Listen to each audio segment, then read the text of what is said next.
Well, we have one more show left in the year, and one Yeah. of the best fighters of the year will be in the main event on that show. My man Joaquin Buckley will be taking on Colby Covington in a really important welterweight fight in Tampa, Florida. Joaquin, welcome. Appreciate you joining me. Hell of a year for you right now. Yeah. It's been one ride, but we almost to our destination. And I feel like, coming down to Tampa, where it's beautiful weather, what I'm saying, beautiful people and awesome vibe. I feel like everything is working to my favor. So I'm happy. I would think in a normal year you might have some support for Fighter of the Year if you win this fight.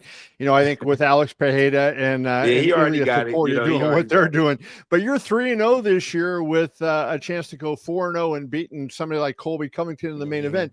You must be really satisfied with what you've accomplished in 2024, I would imagine.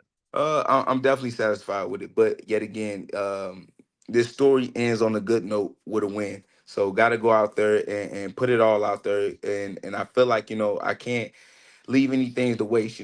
Every energy, every amount of sweat, what I mean, is gonna be put out in that cage, and I'm just gonna leave it all out there. And I know once I do that, I'm gonna get the results that I'm looking for. Well, you left it all out there against Stephen Wonderboy Thompson at UFC 307, and we saw Stephen Thompson go down like we've never seen him go before. Mm. Colby Covington, a little different thing. And so I want to ask you this, fighting in October, you're basically a little over 2 months away. If there's one thing that we know Colby Covington has in spades, it is the fact that he is unbelievably cardio condition wise. Right. Um, Coming off a fight that soon, 8 weeks, I don't know how long your training camp was. Do you feel like you might be pushing it a little bit, taking a fight this quickly? No. You got to stay active. In order to keep this type of condition, you got to stay active. You got to keep pushing yourself. You got to keep pushing those heart rates. And for me, I've trained even harder, or I prepared for these 5 rounds. The way I got ready for my 3 round fights, I prepared as if I was fighting for a main event. And I feel like that's why, you're able to see me push the way I do in those 15-minute bouts. But with this one, we had to work like what I'm saying, we was fighting two championship fights at one time, so Mm, we did 10 rounds, and I don't think wow. there's a lot of guys out there doing that, and doing that back to back like I was. And so, given that, Joaquin, do you feel like you will be able to meet him on even terms, cardio wise? Because you look at his fights, and almost no matter who he fights, he's the stronger fighter at the finish generally. Right, and I do believe that with that challenge and with his cardio and with his pace, I think we can keep up with it. And I'm also intrigued to see how my wrestling defense or my offensive wrestling does against Mm. Kobe Covington too, because we looking to be a mixed martial artist in this fight. And not only am I looking to get a devastating knockout, but I'm looking to show all my tools in this one. Do you feel like, like back in the day, Chuck Liddell, everybody knew Chuck Liddell had wrestling, but he didn't use it too often. Every now and then he would show, he'd take somebody Right, down. He took right. Vanderlei Silva down, I think just to say, hey, you know what? I can do this. And, Hmm. and that makes a difference. Do you think against somebody like Covington that'll be effective given, the style he fights? I think it'd be very effective. He usually is loves to be the hammer, but he's definitely in this fight is going to become the nail because we plan on getting a good beating on him come December 14th. What do you make of where he is? I mean, obviously, he was held the interim title at one point. He was 15-1 in his career. He's lost three of his last five. Some people might criticize him for that, but you look at who he fought: two to Kamaru Usman, one to Leon Right, Edwards. right. Welterweight Hmm. champions. He also fought Tyron Woodley, a former welterweight champion. The only non-champion that he hasn't fought in that group was Masvidal, who was the Hmm. BMF champion. So he has been facing good competition. What do you make of him where he's at going 2-3 in the last five? Yet again, is you got to look at who he fought, right? So those ain't bad losses, right? Those ain't bad losses at all. And I feel like for me, that's why I feel like if I put on a dominating performance and get a devastating knockout, it's gonna speak volumes about who I am as a fighter. Because the same guys that he fought couldn't do what I did, and that's what we're looking to do. Really showcase our ability out there. Confidence wise, I know, from talking to you over the years, you're at an entirely different level. Yeah. How much do you think that belief in yourself, like if you had this belief in yourself 2 years ago, how different would things be? That's the thing. I always had this belief in myself.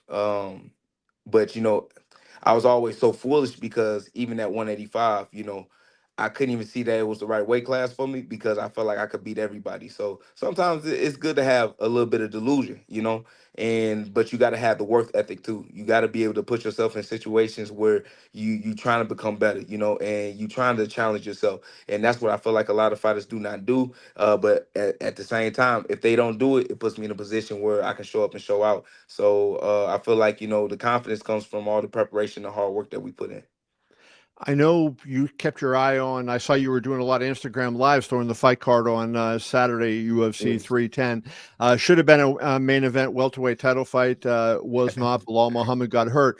But I want to get what your take was on Shavkat Right. Rakhmonov and Ian Machado Gary. I thought a fantastic fight. Yeah. It was a close fight. Could have gone either way. I thought Rakhmonov won the fight. But those are both guys that you may face in the near future if you get Hmm. past Colby Covington. What was your take Exactly. on that fight? My take on that fight, at the end of the day, everybody was excited just to see what these two undefeated guys had, especially for one another. Somebody old had to go. But I feel like, they didn't fight like something was on the line. And that's the only difference. So the fight didn't actually live up to what everybody thought it was gonna be. With Ian Gary, I thought he would be moving his feet a little bit more, because I obviously we was training, what I'm saying, and preparing for that fight originally. But he's still right there Right. in the pocket with Shadkat. And what I found funny about that, Shadkat, instead of taking that ability where he's standing right there in the pocket, he pushed him back and tried to grapple the whole time and push him up against the cage. So they both were kind of wasting time. And with that being said, it's just like, I feel like a win, and not only just a win, but going out there and putting on probably one of the best fights that the UFC has seen in the company. I feel like it's gonna put me in a position where I could probably leapfrog and get to that belt sooner than later. Well, Colby Covington's ranked number 6, so I would assume the way that the voters tend to do the ranking, if you beat him, you're going to go. You're number 9. You probably go up to number 6. That would put you past Ian Machado, Gary, right? Right, So right. you would go into 2025, right on the verge of that top 5. And do you agree with me? I kind of think that top 5 is where everything changes. Like when you get there, any of those fighters are good enough to be champions. Exactly, because everybody working, and I feel like the only thing that is different and the only thing that sets another fighter apart is the mentality. And that's why you see Bilal as champion because before anybody else said he would become champion, he told himself that he'll be. So I just feel like I had that same mentality as Bilal, but as well I got the talent and I got the gifts to match, and that's the difference. The thing is, you were such a nice guy, but you fight with a chip on your shoulder, right? Like you'd always seem like you're pissed off about something when you're in there, right? And I mean, I was wondering how is he going to do it against Steven Wonderboy Thompson, maybe the nicest guy in MMA. I don't know, anybody that doesn't Right. think Steven Thompson's a great guy, and you go out there and you knock the crap out of him.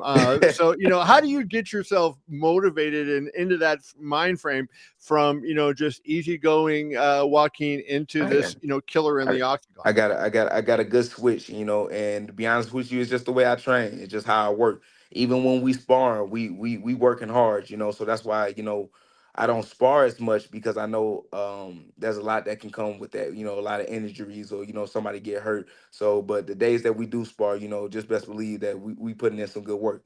But I feel like I didn't prepare myself for any fight that anytime I go out there, I'm looking for a finish. So no matter who it is, you don't have to have, I don't have to have a chip on my shoulder. It's just my style.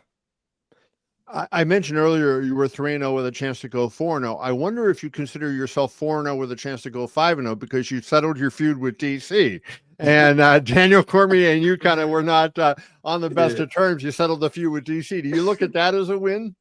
I mean, it is what it is. I guess it's a win. I consider it a win once he see me in the gym and we can get some wrestling work in. That'd be dope. Yeah. I want to work with That's the double champ. that is no doubt. uh What do you think the plan for 2025 will look like for you? Is it going to be a similar year to this in terms of activity level? I don't think so because yet again, if that was the case, then ain't be nobody else to fight, right? So I believe we can kind of slow things down. I think I gave a lot of good fights to the fans and to the company, and I feel like for right now, if if the next fight is not for a belt, we sit back and we just wait. We just wait on the opportunity. Yeah. So you're going to wait on an opportunity. If you win this fight, you're going to wait for a championship shot. I'm going to guess probably that they're going to go Shavkat versus Bilal, right? They had him in the Most cage. of, most of. But yet again, there's things that happen. The Bilal and the Shaka fight didn't happen, right? There's things that always occur in this fight game. So it's good to be patient. So this time we're gonna be patient. This year we was very eager. We was in a rush. This time, next year we're gonna slow down. But we're gonna have some fun. I think I'm gonna be doing things that's a lot more different than other fighters, and really working on this content. Really working on my interviews and putting myself in a position where I become not just a great fighter, but a great performer. Yeah, I'll give you credit for that. You were on your. I saw you all night long on Instagram Live I during appreciate you. UFC 310. Yeah, we're gonna get better at it, You were and we're working gonna do that more of aspect of it. those. Yeah, and we're gonna do more of those. Yes, sir. Let's wrap on this. Your goal would be to fight Shavkat and Bilal winner then. So I just want to get your take on the other guys in the top five and give me just a quick answer on, let's start with Leon Edwards. He's still ranked number one after Saturday night, former champ Leon Edwards. How do you think you match with him? I think I matched with him very well. He's a great technical fighter, but I'm a great creative fighter that loves to put pressure on guys. And we already seen with Bilal and with Usman, he doesn't like pressure. So I feel like I can break Leon Edwards if we ever fought. Jack Della Maddalena is ranked number four. He's a guy that's kind of moving up, similar to you, Yeah, right? A young guy right, that's right. moving up in the top Exactly. 10. Jack Della is kind of a guy that can strike. Yeah. How do you see him? That's a good fight right there. I like that fight. But yet again, there's a lot of holes that we seen in JDM game, and I feel like at the end of the day, once we fight, I'm able to expose that and kind of show the world yet again what level I'm on. And then finally, Sean Brady. I would think that's probably of all those the worst matchup for you in terms of style, right? But if you beat Colby Covington, No, maybe we change I that. How can't do I you like can't say Sean that. Brady I can't say that. I feel like it'd be the easiest. It'd be the with all easiest. those subs he has? Yeah. Have I ever been subbed? He's got some good subs, right? I know, but have I ever been subbed? No, no, no. I didn't say you were, but I'm just So yeah, so I mean, it's gonna be kind of hard to sell somebody that's never been finished on the ground before, and then plus I done worked with a lot of great submission artists, and I fought great black belts, and I never been submitted. So I feel like I'd be a bad fight for Sean Brady if we ever fought. the But man him, knows the man knows his stuff. You can mm, see him on Saturday from Tampa, UFC Tampa. He will be fighting Colby Covington in the main event. yeah, Joaquin, always good to talk to you, my all friend. right, Best of luck to you. all right, good shout out, man. Talk to you soon. See Let's you, go. brother.